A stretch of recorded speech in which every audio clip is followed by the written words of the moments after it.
రాము వరలక్ష్మి పూజకి షాపింగ్కి వెళ్దాం రావచ్చు. షాపింగ్కి వెళ్దామా?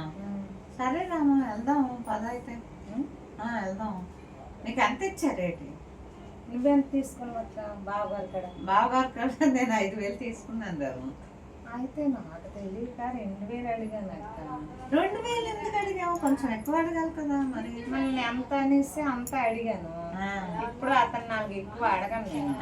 ఎందుకంటే మా ఆయన గారు ఇప్పుడు నేను ఎక్కువ అడగను.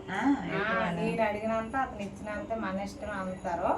కానీ ఎంత ఇస్తా అంత సరిపెట్టుకొని వచ్చాడు. అతను డిమాండ్ అలా కాదు రాము, డిమాండ్ చేయకూడదు. కానీ మన అవసరాలు తీరాలంటే మనం ఇప్పుడు 5,000 మనకు అవసరం ఉంది కానీ 10,000 చెప్పాలి. మనం 10,000 చెప్తే 10,000 అని 10,000 ఇవ్వాలా, ఎందుకు ఇవ్వాలి, ఏటి కొంటావు అని గీసిబేరాలు ఆడి ఆఖరికి 5,000కి ఇస్తారు. 5,000 మనకి సరిపోతుంది. అలాగ సర్దుకోవచ్చు.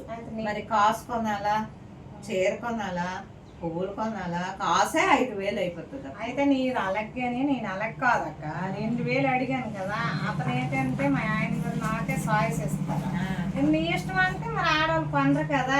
తెలివైన అతను తెలుసు. నీ ఇష్టం అంటే మరి అతను నా ఇష్టం అన్నారు. ఎందుకమ్మా వేస్ట్ ఖర్చులు పెట్టడము అని జల్సా ఖర్చులు ఆడటం అనేసి అతనేమో అలాగ అనేసరికి నేను ఇలాగ ఐస్ అయిపోయి పోనీలే పాపం ఎందుకులే అని 2,000 తీసుకొని చెప్పిన వచ్చేసావు అన్నమాట హ్యాపీగా. అయితే ఆ 2,000లోనే నువ్వు చీర తీసుకుని నేను 5,000కి చీర తీసుకుని 2,000లో చీర తీసుకున్నా 1,500లో చీర తీసుకున్నా కొత్త చీర అయినా పాత చీర అయినా చీరే కదా. అంతేలే.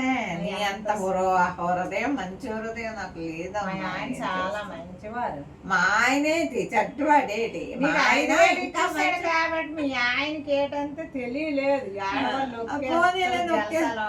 మనకే కదా, ఇంటికే కదా ఏదైనా. అంతే. ఓకే ఓకేనక్క.